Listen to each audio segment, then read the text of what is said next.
Bonjour à vous! Dans cette nouvelle vidéo, je vais vous montrer comment réaliser cette très jolie housse au crochet pour des mugs. Vous pouvez l'adapter, parce que là ici j'en ai fait de deux formes totalement différentes en partant sur la même base. Ce n'est pas du tout compliqué, en une journée vous pouvez en faire facilement 4, 5, voire même plus. Vous pouvez l'adapter aux tasses que vous avez chez vous, donc comme vous pouvez voir c'est quelque chose de vraiment très simple, c'est que des brides, donc des points de base. Rien de plus, on va commencer par un cercle magique, faire des augmentations jusqu'à un certain niveau. Là, pour décorer ou autre, je ne sais pas, vous pouvez faire des petites décorations au crochet puis les coller dessus. Donc pour ça, j'ai pris du coton de 3 de fil d'art. Et cette fois-ci, je l'ai crocheté avec le crochet de 2,5. Pour que moi, j'aime bien que mes housses soient bien serrées. C'est pour ça que j'ai vraiment fait aussi des mailles chaînettes assez un nombre plus petit pour que ça tienne bien. Donc coton 3 ou tout autre coton, je veux dire, prenez ce que vous désirez, tout ira. Les quantités, je ne peux pas vous dire. Je dirais qu'avec une pelote de coton 3, on arrive à en faire facilement 3, voire 4.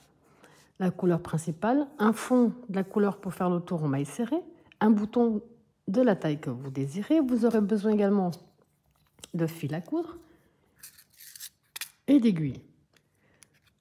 Voilà, je crois que cette fois-ci, je n'ai rien oublié. Alors, comme d'habitude, dans la description de ma vidéo, autant vous trouverez le lien direct pour la main droite que pour la main gauche, le lien direct pour Facebook, Instagram.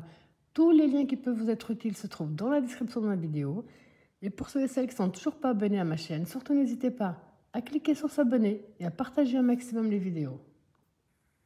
Donc, on va commencer par le cercle magique. On positionne bien son fil dans ce sens-là. On fait le tour de son doigt. On passe ici sous notre fil, on revient à l'avant. On va faire une première maille en l'air qui va compter.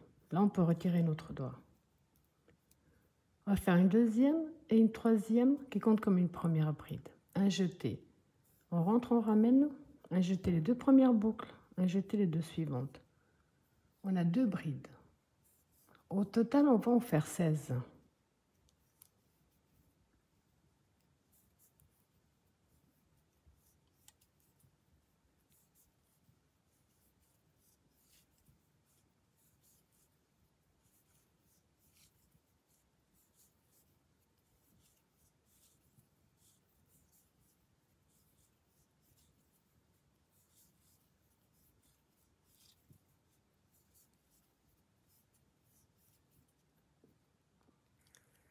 Ici, j'ai mes 16 brides à l'intérieur du cercle magique.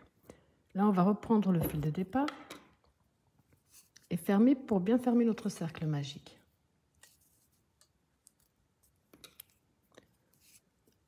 Pour le prochain tour, donc déjà on va terminer avec une maille coulée dans la troisième maille. 1, 2, 3 qui font une bride. On revient dans la même. On profite pour commencer notre fil. On fait une deuxième. On va dans la maille suivante, qui est toujours un peu plus pénible, la première. On en fait également 2.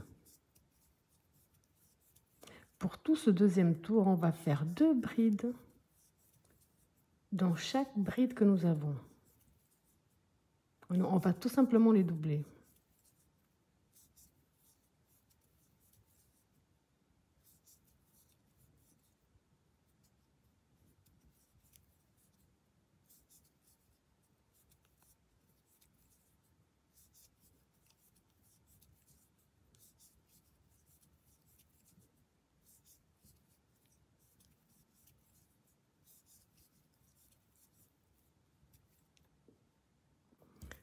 Pour terminer notre tour, on va entrer dans la troisième maille de la première bride et on ferme avec une maille coulée. Là, on va faire les augmentations traditionnelles au crochet. Ça veut dire qu'ici, au prochain tour, on va faire une bride seule, une augmentation sur tout le tour. On va commencer avec les 3 mailles en l'air qui font la première bride. Dans la suivante, on fait une augmentation. 2 brides dans la même maille. Dans la prochaine, on fait une seule. Dans la suivante, on fait une augmentation. 2 dans la même.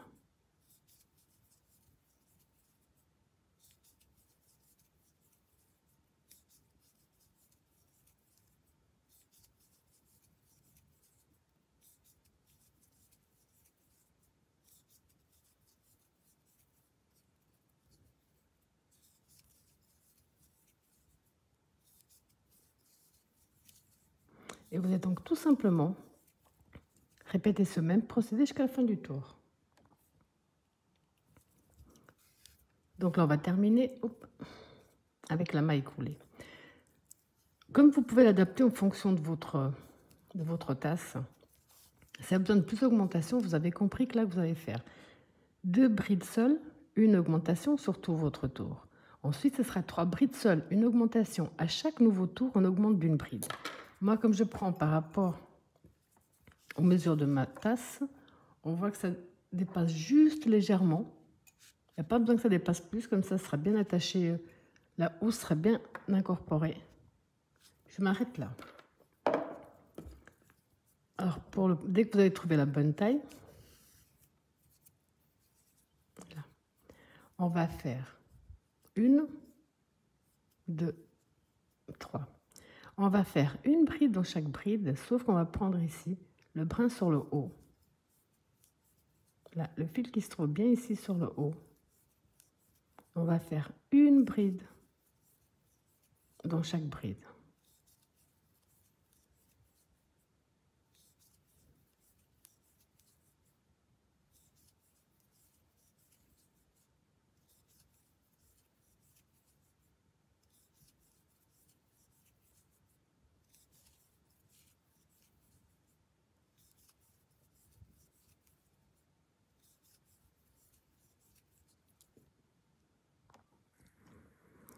Alors ici, j'ai déjà fermé.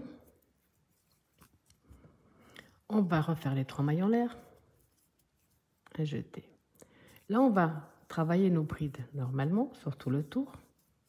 Sauf qu'à la fin, quand on sera de ce côté-là, on ne va plus fermer, on ne va plus travailler en rond, mais on va et vient.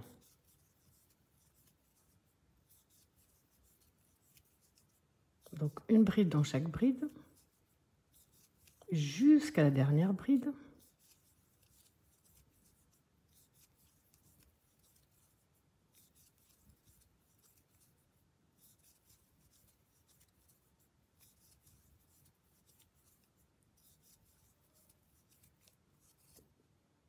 Là, je vous avais dit qu'on ne va plus fermer. Donc ça, c'est à vous également d'adapter. Je viens de voir par rapport à ma tasse, là, que je peux faire encore un tour fermé. Je voyais la poignée un petit peu plus bas. Finalement, elle n'est pas aussi bas que je le pensais. Donc là, je peux encore fermer ce tour. Vous faites pareil avec votre tasse. Par exemple, ici, pour le premier modèle, directement le premier rang de brides traditionnelles, j'ai directement séparé. Parce que la poignée se trouve beaucoup plus bas. Donc, j'ai dû adapter. Alors là, pour le modèle que j'ai actuellement, ben, je vais fermer encore ce tour.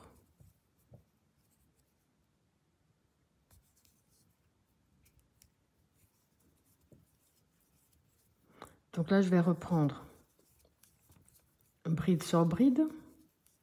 Et normalement, à ce tour-là, je ne ferme pas le tour et j'arrête de travailler en rond. Et je vais faire des va-et-vient.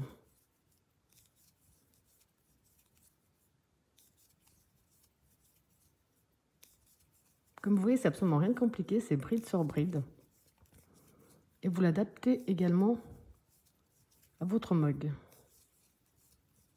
Alors, je vous laisse terminer ce tour, on se retrouve après.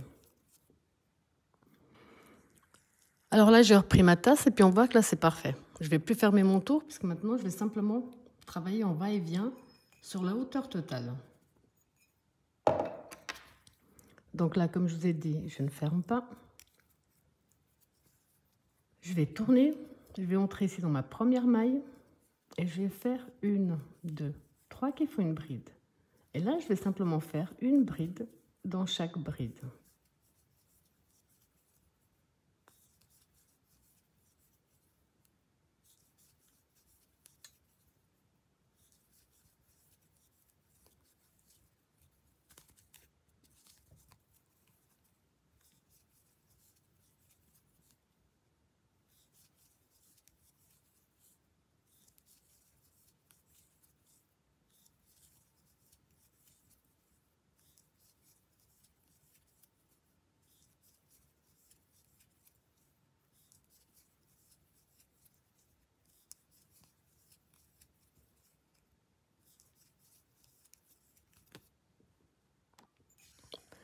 Alors ici, vous voyez, ça fait bien l'espace.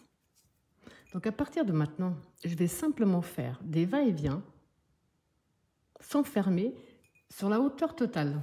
Là, par exemple, sur la hauteur totale, on va laisser comme ici, ce qui est logique, un rebord. On va faire une petite chaînette ici pour pouvoir, avec la même couleur, une autre couleur, ça va nous le voir, pour pouvoir passer de l'autre côté après avoir mis un bouton. Mais là, j'ai fait que des va-et-vient sur la hauteur totale. Et puis comme je voulais vraiment bien qu'elle soit serrée, ça a bien marché. Donc là, vous allez faire pareil. Quelle que soit votre tasse, vous pouvez également adapter. Et là, vous allez continuer, donc ici, sur la hauteur que vous désirez. Alors moi, ici, au total, j'ai fait 1, 2, 3, 4, 5, 6, 7, 8, 9 rangées de va-et-vient. On voit ici que si je refais une rangée de brides, ça sera trop haut. Donc, je vais m'arrêter là.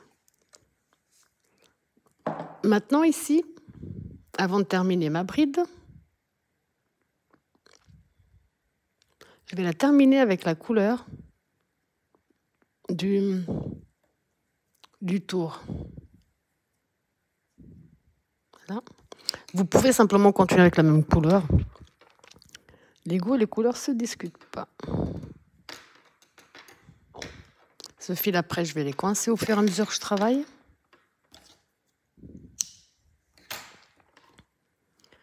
Ok, alors maintenant, pour tout le dernier tour, on va faire une maille en l'air. On va venir ici dans l'espace de la bride, on va faire 2 mailles serrées en coinçant bien les fils avec nous. Espace suivant, 2 mailles serrées. Espace suivant de la bride.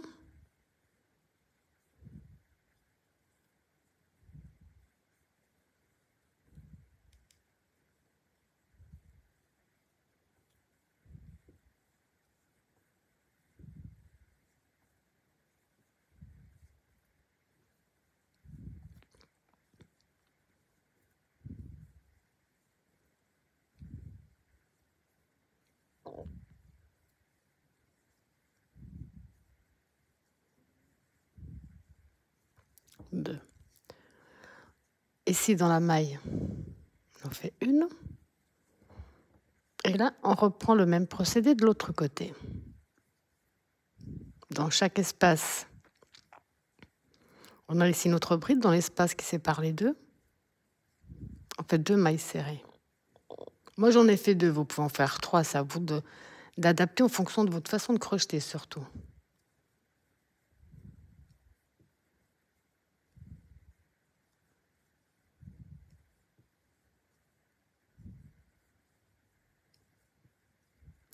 Donc ici, on va faire 1, 2. Maintenant, on va faire un nombre de mailles chaînettes pour arriver de l'autre côté, pour pouvoir coudre accrocher à notre bouton, comme on a fait ici. Là, je vais faire 12 mailles chaînettes.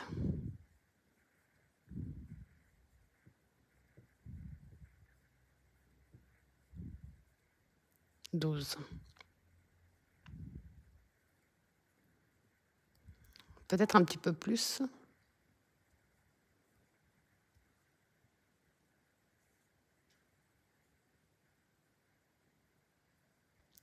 On va revenir ici dans la même maille, on va faire une maille serrée. Maintenant, on va simplement faire, ici dans les brides, une maille serrée dans chaque bride, jusqu'à ce qu'on arrive de l'autre côté. Quand on aura fait tout le tour de l'autre côté, donc là, on va faire sur tout le haut. Ici, on va terminer avec une maille coulée, couper notre fil et le cacher. Ensuite, il ne vous reste plus qu'à prendre un bouton et à le coudre. Donc, quand vous avez fait tout le tour, mis votre bouton est bien fermé, ça vous donne ce très joli et très original résultat. Et comme vous avez pu le voir, c'est quelque chose qui se fait vraiment très vite et on peut l'adapter. Voilà, j'espère que ma vidéo vous a plu et je vous dis à bientôt.